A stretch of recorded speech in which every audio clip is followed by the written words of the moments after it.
Hey, everybody. What's going on? We're doing it.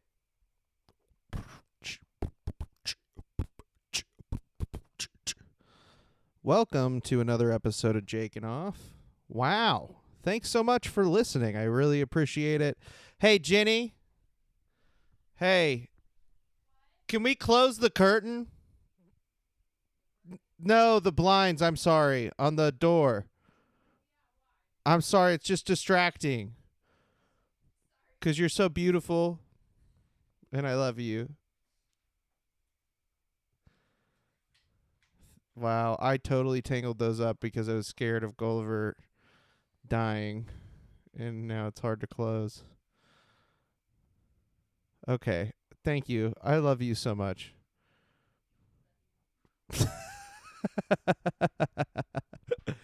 uh I'm recording this at my house. Normally I do it at legendary comedy space Barrel of the Bottoms, but I'm trying to record it at home just to be able to get in more of a rhythm. It'll be more convenient for me, and that kind of thing. So we're giving it a shot. Let me know if you're somebody who watches these on YouTube, and if you think it sucks and you hate it, or something. Let me know what you hate about it.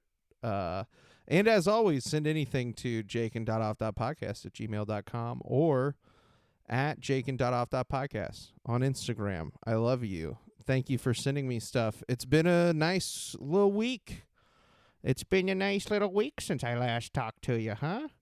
We've had a nice little time. The Chiefs won the Super Bowl, baby. Blah, blah.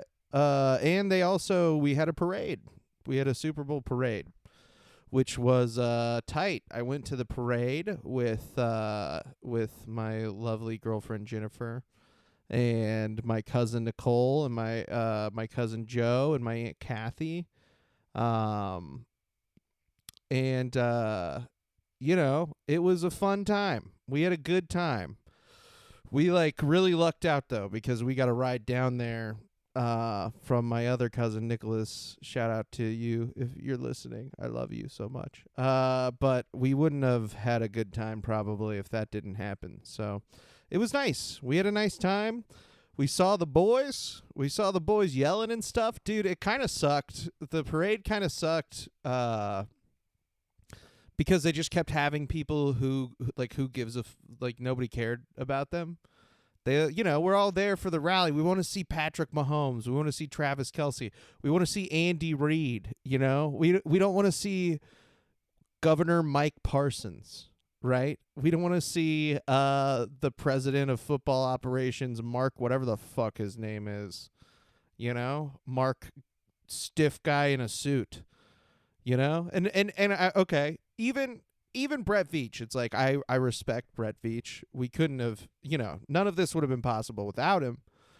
But also not an exciting speaker. He's just not an exciting speaker in the way that Travis Kelce and those other people are. So there was a lot of standing through that, because of course we got there. We were out by the World War I memorial, down on the grass where the rally was in front of Union Station. But we still got there before the parade even started, which started, in downtown. And so we were out there for, a couple hours, 3 hours or so, standing around. There were these kids playing football behind us, dude. They were playing tackle football on this hill. It's pretty cold. There's a lot of people around. And these kids clearly don't really know each other. They just have ran into each other at the parade. And they're going at it. They're slamming each other to the ground. One of the kids are crying all over the place, dude. They're almost hitting us with the football and stuff a few times. We had to move away from them because it was getting so out of control. And I mean, these are kids ranging from, I don't know, 9 or 10 to 14 maybe. 13, 14. So a wide array of kids. Some of them looked pretty young. One kid got hurt. He ended up crying. His parents had to leave. They all had to leave the parade or something. I don't know. It was all crazy. So we got away from those kids well before the parade started. But parents, take care of your kids, man. Take care of them. Keep your kids in line. Keep your kids in line, or else what, Jake? I don't know. I'm gonna be upset. I'll fucking talk about it on my little podcast. You won't like that, will you? Yeah. Dude, I was talking with some friends who because I have most of my very close friends are comedians, and so I've known them now for the entire time I've been doing comedy, which will be 10 years this year actually in September. But I was talking with them. We were talking about a place that we used to do comedy called the Uptown Arts Bar. It was over off of Broadway in Kansas City, right across the street from the Uptown Theater. And the place, I started going there when I was 19, and it was it could be, especially when I first started going there, it could be an interesting place full of some slightly scary people. One time one time a man pulled a gun on my friend Joe while he was on stage. And he was like waving the gun around and shit. And the whole situation was Joe was on stage. I mean, Joe was hammered. He was super drunk. This guy was in the crowd. He had a big beard, and Joe was like fucking could barely stand up. He's like up against the back wall, just like, hey, nice fucking beard. And the guy was also super trashed. And so he was like, oh, you want to make fun of me? How about this? And then he just took a gun out of his pocket and is sort of like, he's really trashed. And so everybody's like, oh, show's over. Open mic's over, or whatever was happening. Everything just sort of abruptly ended. People got out of there. Yeah, it was it was wild. He ended up going out on the sidewalk, and the bartender just locked the door and wouldn't let him back in. And that's how they got the guy with the gun out of there. Turns out, if you want to stop a bad guy with the gun, all it takes is just a door with a deadbolt. We were talking about, though, one of the things that we were talking about was this lady and this guy who both used to do comedy. They don't do it anymore. It's in comedy, a lot of times you'll get people who will start doing it and will do comedy for 6 months regularly. You'll see them all over the place, and then they'll quit. They'll just stop doing it. And it's a hard space to make it in some regards, because people can be very judgmental, but that's everywhere. It just and also in comedy you get people who are more prone to delusions of grandeur and like sociopathic tendencies, and just some generally unwell people, more so than maybe other places, or just in different ways than other places attract, and so people start and quit all the time. Happens regularly. So these were both two people that were sort of like that. They start doing comedy and then quit. And this lady was hosting a show. So during the show that she's hosting, somebody else is on stage or something like that. Somebody had booked her to host this show, somebody else. And while somebody else is doing comedy on stage, she is out back behind the bar getting her pussy eaten by this other guy, this other comedian who's not on the show, just out outside, like in a dumpster, basically, like by a dumpster. They're like leaning up against a dumpster. I don't know. I'm inside at the bar. I'm not on the show. I'm not doing anything. I'm just hanging out. And the bartender, who also happens to be a comic, sees it like on the cameras. You know, they have cameras, and she's like, "What the fuck?" And she goes out there and is like, "Hey, you guys have to stop. Like, get the fuck, like, cut this shit out." And at first, they're not gonna get, you know, in any trouble or whatever. She's trying to play it cool, be nice about it, or whatever. But this lady comes back in and is like now sitting at the bar while the show is going on, and is being like, "Fuck you." Like, and I mean, she's trashed, and she's like, "Fuck you." Like, you don't fucking tell me what to do. Like, what are you supposed to have each other's back? Like, we're women. Like, all this stuff. And she's like, "You know what? You're fucking banned from here. You can't do that and then talk to me that way." And she banned the guy too because you know, it was already on the edge, and it was just sort of this final straw scenario. Haven't really seen too much of either of those people since. So fun times, dude. That place was crazy though. One time like one of the first times I went there was a guy in the audience for the open mic night, and he had a parrot on his shoulder, and it was just like shitting down his back. It's just shitting right down his back, dude. Pretty sick, pretty tight, pretty fun place, fun crowd.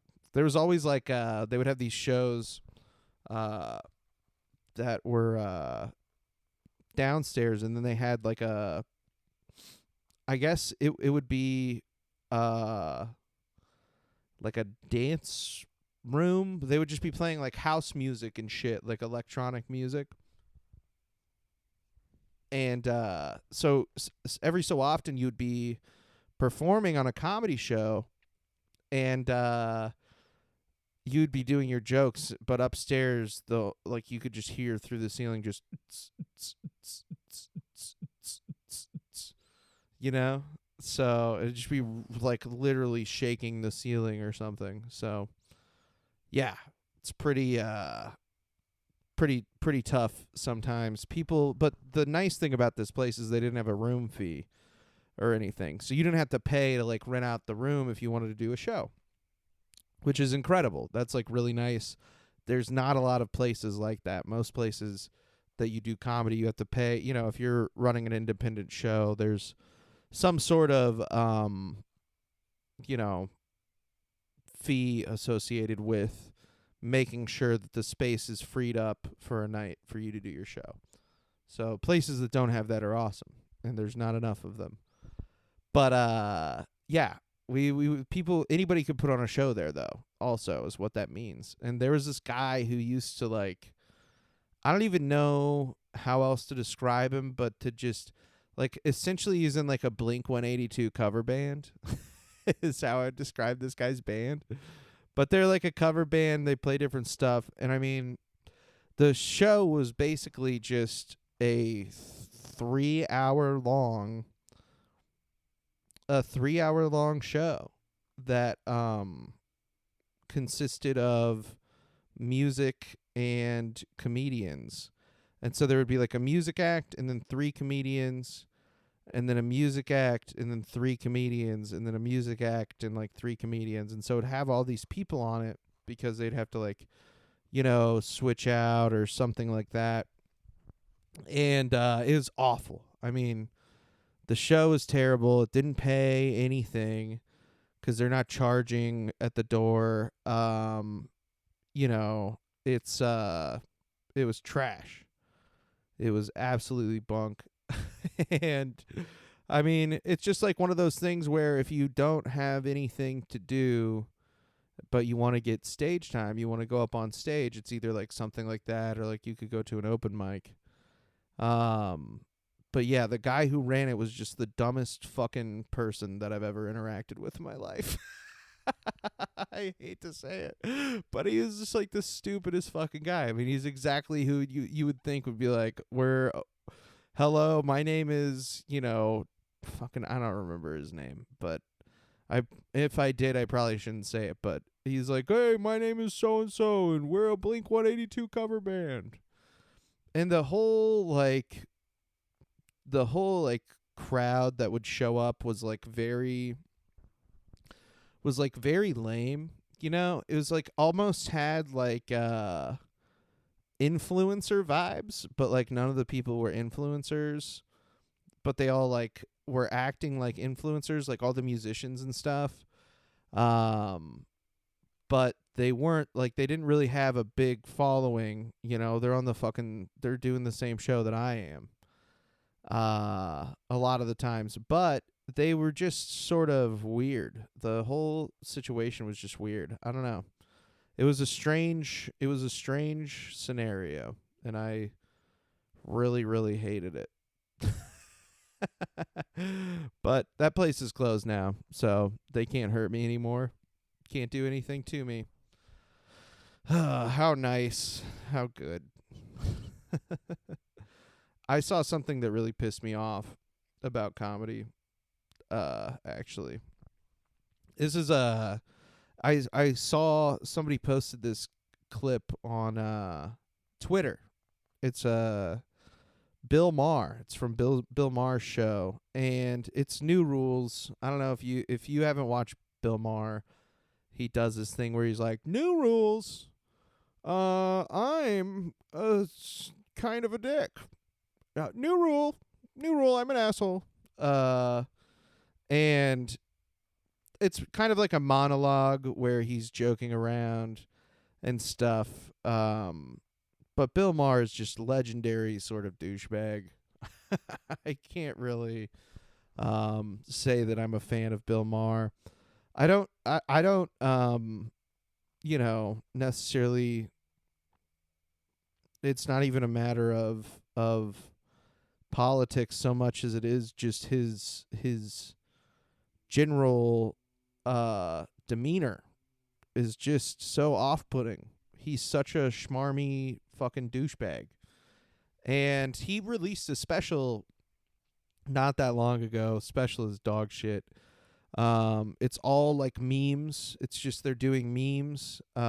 He's doing memes on stage, basically like COVID memes, but it's in 2022. COVID. It's like memes from 2020 filtered through Bill Maher and then set on stage in 2022, and it's not good. He has transition lenses on the entire time, and so his glasses are just kind of half sunglasses the entire time. It looks so douchey. And I mean, the special is trash, dude. I've never been a fan of his show, and I'm not a fan of his politics that much either. And so he's just an easy person for me to dislike, but this shit made me fucking sick, dude. I was like, I couldn't believe it. Here it is. This is the Bill Maher clip. New rule, if you're a liberal who won't buy a Tesla because you think Elon Musk is a conservative now, okay, why don't you get a Volkswagen?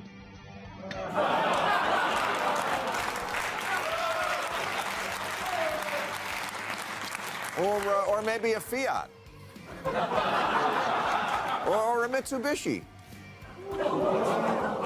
Or ask your Ford dealer how Henry Ford felt about the Jews. Or fuck it, just walk to work in your Yeezys.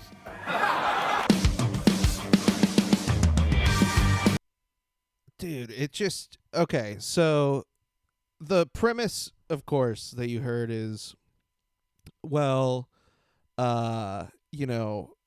if you're not going to buy a Tesla because you think Elon Musk is conservative now, then hody do, look at all these other car manufacturers that are also conservatives and huge pieces of shit. The first example being Volkswagen, with the fact that it was founded under Nazi Germany. and the people who found it were Nazis, I believe. Mitsubishi, Imperial Japan, Henry Ford, legendary anti-Semite. Um, yeah, I mean, Fiat. It was Mussolini. That was the other one. And then he culminates by saying, "Walk to work in your Yeezys." It's so fucking annoying, dude. First of all, the reason why people aren't buying Teslas, and also the reason why people aren't walking to work in their Yeezys, is because they can't fucking afford them. Okay, Teslas are like $40,000-$50,000 at least. If not more. I might be lowballing it there. They're some of the most expensive cars that you can buy. They're not accessible to 90% of people.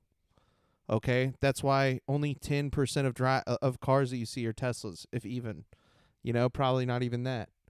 But they're too expensive. You can't afford them. It just is like shows how disconnected his sense of humor is. And what bugs me about it is, like, when did comedy become, fucking shilling for the richest guy on earth? Do you know what I mean? Like, when did comedy become scolding everyday normal people for not being able to buy a fucking Tesla or whatever? And even if they could buy one, not buying one from this guy because they don't agree with him. See, this is the thing, is every fucking person with money, the thing that they say is they're like, you got to vote with your dollar. You got to vote with your dollar. But the second that normal, everyday American citizens start voting with their dollar, they don't like it. They hate it. It scares them because they're like, oh, shit. Actually, it turns out that a lot of people don't agree with the things that I think. A lot of people actually believe the opposite, And that's like this whole like woke corporation shit as well.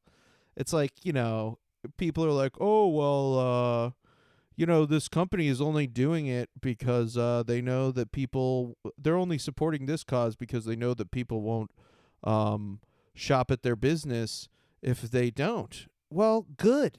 I don't know why that's a bad thing. I mean, look, I am all for regulating corporations in a more material way and taxing them heavily and giving workers actual rights over their employers in some way. But what we don't have that. That's not a thing. And so, yeah, I guess the only way that we can make corporations even do things that we want them to do a little bit, like a tiny bit, is to not buy their shit or whatever. I don't know. It just is. It's fucking stupid. It's a dumb argument, and I don't even. I hate this. This is like the worst kind of politics because they're like, well, you should buy that, or like, don't buy that stuff. Like, da da da da da, and I don't think that Bill Maher.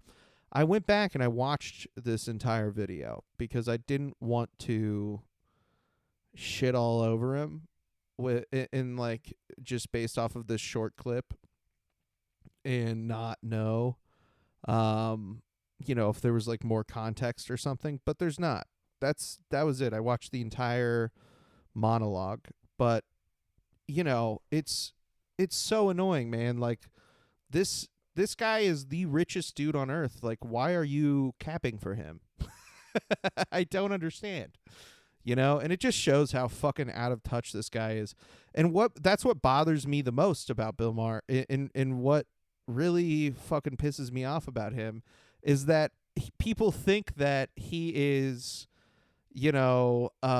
some rebellious voice against the system or whatever, but here he is giving flowers to Elon Musk and scolding people for not buying his vehicles that most people can't afford anyways. you know? And so it's just like these layers of hypocrisy that just bug me so much. Him and Dave Chappelle, dude. I used to love Dave Chappelle. It's a bummer. It really is a bummer because I used to love that guy, and now it just seems like he really is just sort of bothered easily. And you know, I think that it would be one thing if Dave Chappelle had made a joke about trans people on one special, uh and then, you know, people got upset about it, and he said, you know, oh, well, I'm not going to apologize, like it was a joke or whatever. And then he moved on and then didn't do any more of those. I think that it would be way easier to sort of see, like, okay, well, you know, it's a joke. He didn't mean to hurt anybody's feelings. He hasn't done it again, so everything is sort of fine. But because he just keeps going, he keeps doing it. You know what I mean? He keeps doing the thing. And so it almost, in a way, seems like he's bothered by it. And, you know, instead of listening or hearing what people have to say, he's just, you know, fucking digging the hole deeper, I guess. I don't know. These fucking people upset me, man. Elon Musk responded to the tweet, which is probably why I saw it on Twitter. Haha, exactly. Also, I'm independent/moderate, not conservative or liberal. I've only voted Republican once, and that was for a Mexican American woman for Congress. Dude, that's bullshit. I and look, there's no way that we could see Elon Musk's voting record or whatever. But even if that's true, even if he has only voted Republican once and it was for a Mexican American woman for Congress, which doesn't have anything to do with why it's bad to vote Republican, you know? But he is conservative. I mean, there's like no question about it. His whole his whole thing is he wants to preserve the sort of structures and institutions that exist in our system, a lot of which are oppressive to many of us, and which make him they give him the upper hand. So of course he's a conservative. You know, the idea that he's not is bullshit. That's complete horseshit. And he was just telling people to vote Republican in the midterm. So I don't know. That doesn't seem like a very liberal thing to do to me. You know, I just I don't know. I don't think that he's very moderate at all, would be what I would say. I think that we have a skewed version of what being moderate is in this country, quite frankly. But that's for a different time. It just fucking pissed me off, man. Bill Maher, dude, get a life, bro. Do actual comedy. How about you talk about something? How about you make a joke about something that actually has some pointedness to it, instead of just shilling for the richest man on earth. God, what a waste of space. What a waste of space and time. And speaking of wastes of space and time, there's another guy. There's another guy that's a waste of space and time. And I like him far less than Bill Maher, which is saying something because I hate Bill Maher. But this is Dennis Prager. I saw this Dennis Prager clip, and I decided to talk about it because he mentions Patrick Mahomes. He doesn't mention him by name, but he mentions him by race. And so I'll just play it and you can hear what I'm talking about. This is absolute fucking dork Dennis Prager on Salem News Channel, the Dennis Prager show. Dennis Prager, and I identify with my assigned sex at birth. Even the term assigned gender, assigned. Do we have an assigned race? Actually, that we do, ironically. Why is the quarterback of the Kansas City Chiefs, why is he referred to as black and not biracial? Isn't there an inherent dishonesty there? If people were honest, he would be called white as much as he would be called black. But if they were really honest, they would just say biracial. Truth is not a left-wing value. Anyway, I was going to tell you what Ami Horowitz was telling me. So there it is. He wants to know why don't people in America call Patrick Mahomes biracial or white? Why don't they, Dennis? Could there be an answer? I don't know, buddy. Why don't you rack your brain? Maybe there's some historical context that could maybe help us to figure out why somebody who's biracial is considered black in this country. This is like the stupidest shit ever. I mean, and people watch this guy and think that he's smart. It's insane to me. The reason why Patrick Mahomes is called black is because historically in this country, in legally even for a long time, if you were a person who had even, they called it one drop. It was the one drop rule. Any amount of black ancestry meant that you were black, no matter how passing you were or whatever. And obviously outside the law, there were some dynamics that were different or whatever, but there's a reason why, okay, that, I mean, that was ingrained in our society, was in our laws, and so that is why. It's the history of racism and oppression in this country. And to bring up Patrick Mahomes, to be like, why don't they say he's white? It's so fucking lame, dude. It's so fucking dumb. It's stupid idiot, bro. God. Why? What is wrong with these people? I mean, this is Dennis Prager is an example of just an absolute fucking dipshit who people think is smart. It's crazy. It's so insane, dude. I want to be so badly. If you're listening to this podcast, I want to become a fake intellectual so bad. I want to just forget. I don't know how they do it. You know what I mean? I mean, it's money. They're lying for money. I don't even know if I think that all of them are lying. I certainly think they're bending the truth to fit their worldview. Absolutely. But I think that a lot of them do believe the things that they say they believe in, which is important to remember that. These people believe this shit. They're not just making it up a lot of the times. Dennis Prager really is a psychopath. And the thing is like, I just don't understand how they ignore all of the evidence pointing to the fact that they're fucking certifiably evil.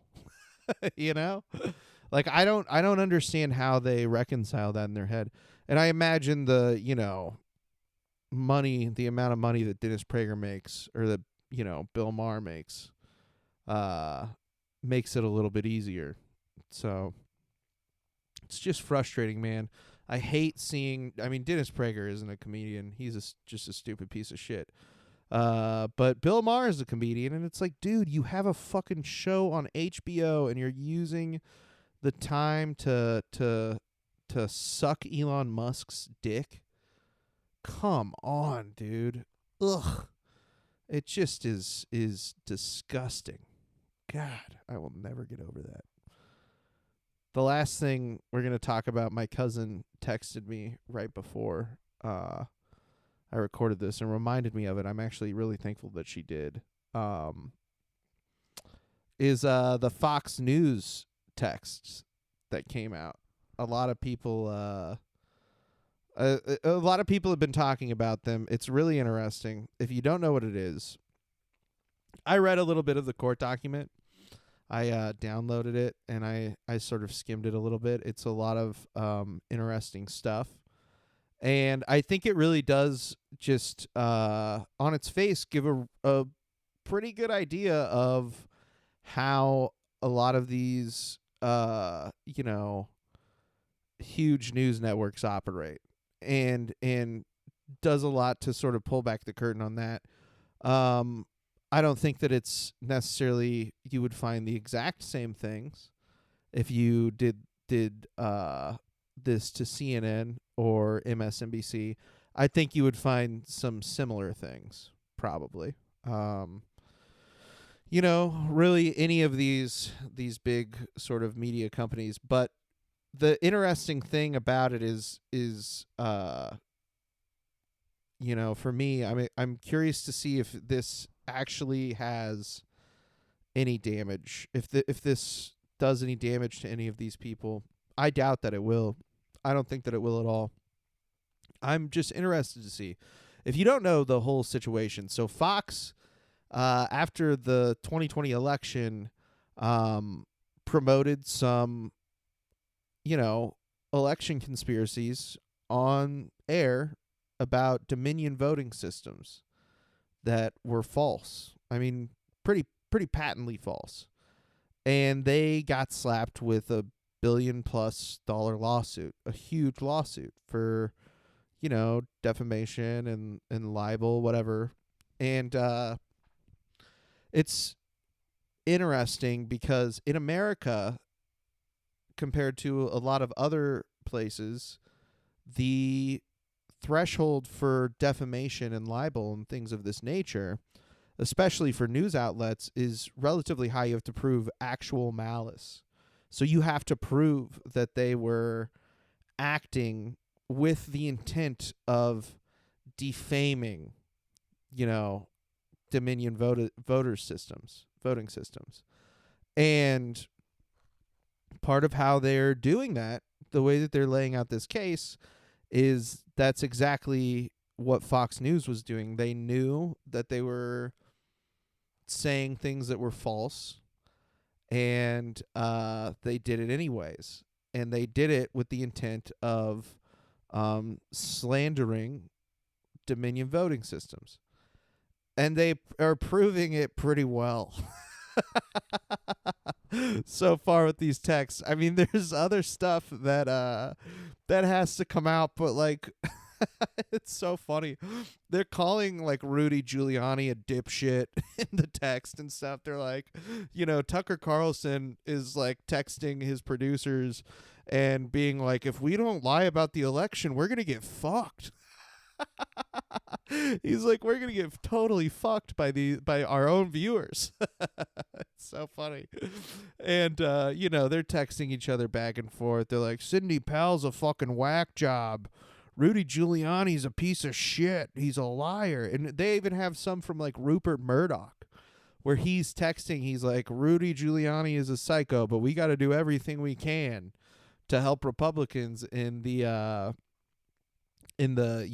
Senate runoff that was happening between Raphael Warnock and Kelly Loeffler, I believe was who it was. And he was messaging with somebody and was like, make sure that we help him win the runoff. And so it just is like a really funny way to get to look into sort of how that shit runs and how that shit works. I doubt that maybe it some of those other networks you would find the same sort of admissions. I think that it is, but all of these people are stupid and sort of corrupt anyways, and it's just funny to watch them. I was reading something about Tucker Carlson is worried because he is concerned that if it comes out, he called like Donald Trump a psycho or an idiot. He called him like dangerous and all this stuff, in these texts that came out. And he's probably worried that it's going to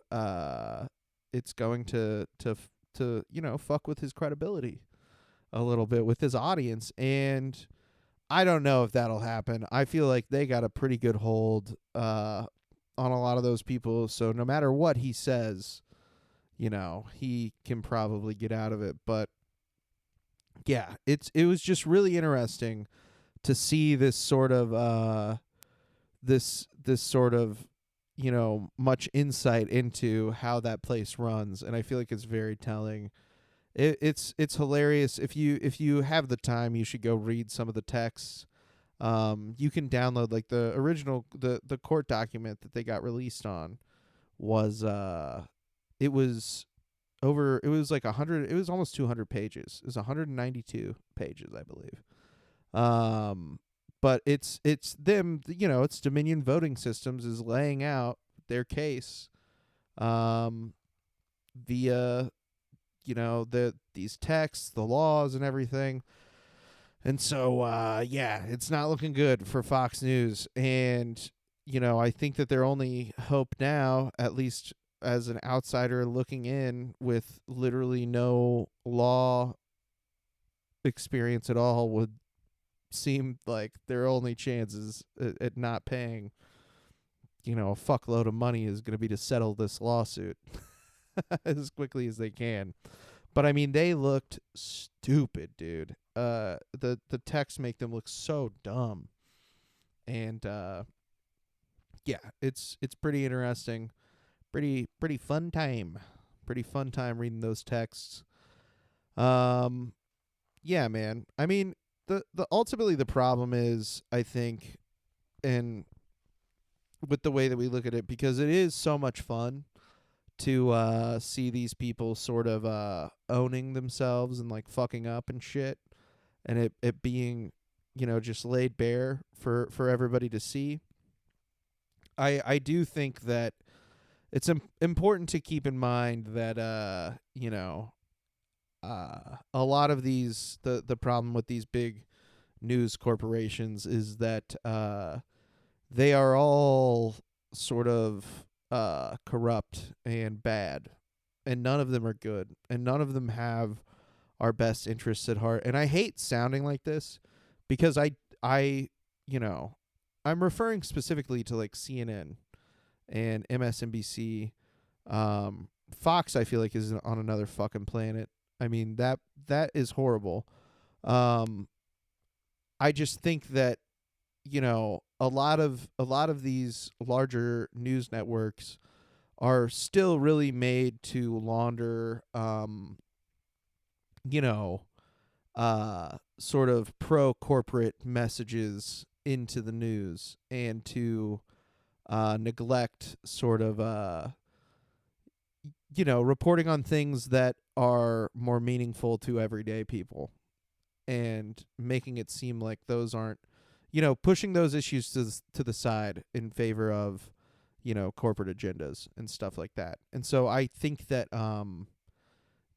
it's just important to be conscious of the fact that all these different networks are bad in sort of the same way. But Fox is just kind of worse for other reasons. Does that make sense? I hope it makes sense. But with that, guys, we're wrapping it up. We're doing it. We're gonna call it here shortly. I really appreciate you checking out the pod. Go ahead and give us a like on Instagram at jakin.off.podcast. And give us a follow, please. And send anything.